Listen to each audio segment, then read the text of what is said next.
देखो जो आय बहिर्भूत संपत्ति ठूल करने अभियोग आम गत काली 4टा टीम जाकरी मालकानगिरी जिले में 3टा लोकेशन एवं नवरंगपुर जिला रायगढ़ रे गोटे लोकेशन माने रेड करूँ।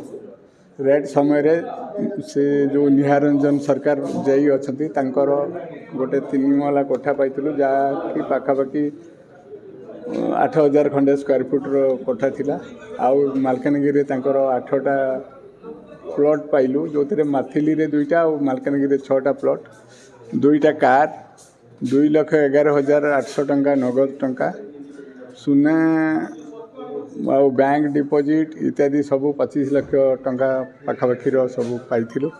आ तार आय व्यय आउ संपत्ति को जिते हिसाब किताब करूँ आज पाइलु जे तांकर आय ठारू से 444% अधिक संपत्ति ठूल कर संक्रांत आज कोरापुट विजिलेंस केस नंबर 40/2025 रुजु करी श्री निहारंजन सरकार को आज गिरफ्त कराई एवं आउ किसी समय मध्य कोर्ट चालान कर 444 गुणा।